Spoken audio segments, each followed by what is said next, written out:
ايه رأيكم في التماثيل دي؟ التماثيل دي مصرية قديمة علشان تكونوا عارفين وراها حكاية. يلا نعرف أصلها وفصلها.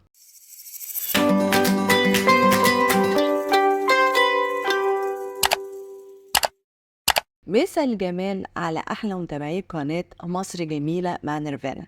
ازيكم عاملين ايه؟ يا رب تكونوا دايما بصحة وبخير وبسلام. في ناس لما بتشوف التماثيل دي بتفتكر انها بتنتمي للحضارة الهندية علشان شكلها والرسومات اللي عليها وكمان لونها. لا يا جماعة، أحب أقول لكم إن التماثيل دي أصلها مصري، بس ظهرت في حقبة معينة، والحقبة دي أساسا مريبة شوية. يعني في الفترة دي ظهرت حاجات لغاية وقتنا هذا مش قادرين نفسرها، وعلاقتها بالسحر أقرب ما يكون. يعني التفسيرات السحرية ليها أكتر من التفسيرات العلمية. الحقبة دي بقى أو الوقت ده اسمه إيه؟ هي عصر الدولة الوسطى.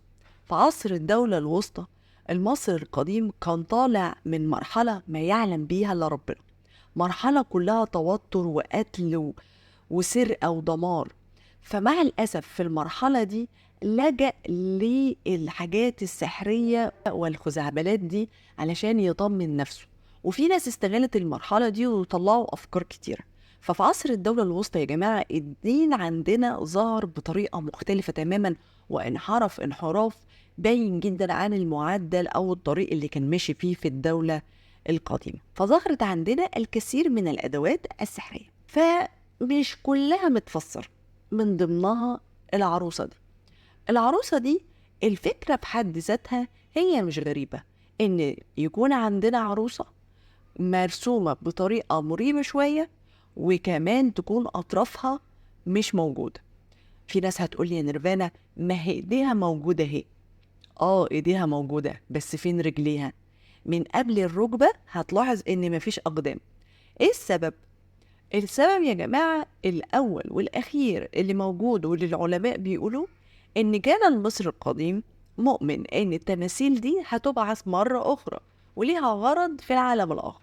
فعلشان يضمنوا إن التماثيل دي ما تهربش، فكانوا بيعملوها من غير رجلين علشان تفضل في مكانها ما تتحركش. ايه ده يا نيرفانا، هما كانوا مؤمنين بالكلام ده؟ كانوا مؤمنين ان اي حاجة مجسدة ممكن يبعث فيها الروح مرة اخرى. فطبعا ده ضمان لبقاء. طب هما ليه عايزينها تبقى موجودة؟ هل هي ليها هدف؟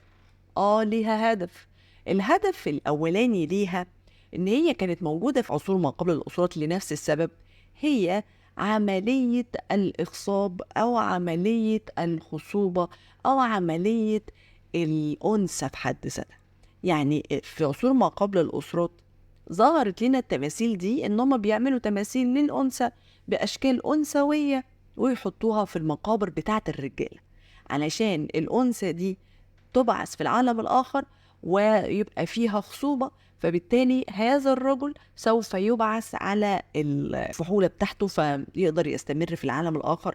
لأن أنا زي ما قلت لكم مليون مرة إن الموت عند المصري القديم مش فناء، ولكن هو تغير وتحول في عالم آخر لمتطلبات تانية. فكانوا بيعملوا التماثيل دي بالشكل ده ويحطوها، لكن التماثيل دي بالشكل ده مريبة شوية.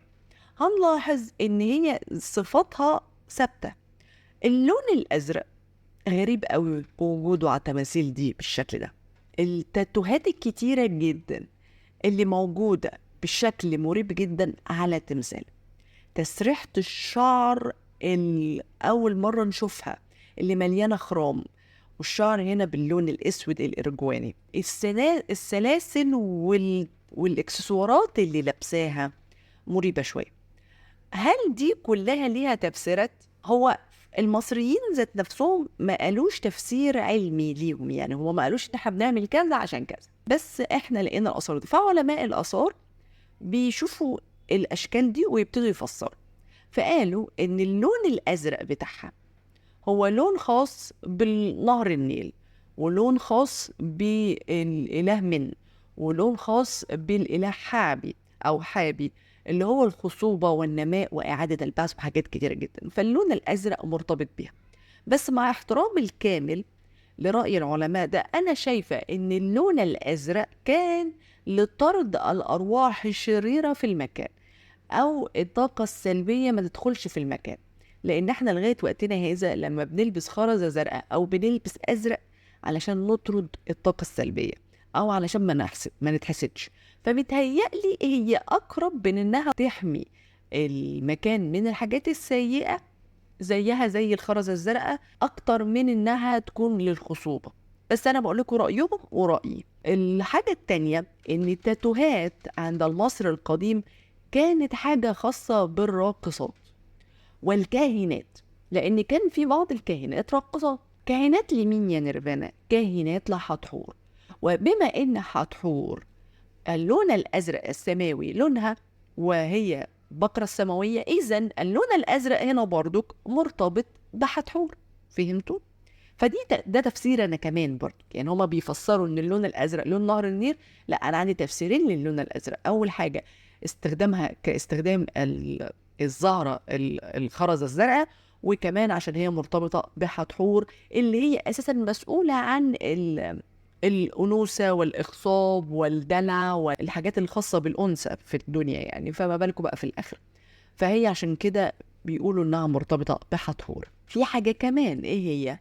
التاتوهات كانت بتستخدم للكاهنات وللراقصات. طب هما ليه كانوا مرتبطين بالتاتو كراقصات؟ أول حاجة لأن الراقصة هي بتستخدم للإثارة.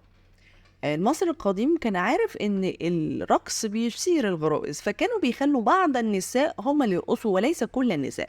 يعني مش كل الستات يرقصوا، لا، في بعض النساء مخصصين لهذا العمل وبيكون ليهم دور كبير. يعني مش بيتعاملوا معاهم بتدني، لا، بيبقى ليهم دور في المجتمع. علشان يميزوا الراقصات دول كانوا بيحطوا لهم التاتوهات اللي خاصة بعمليات الرقص.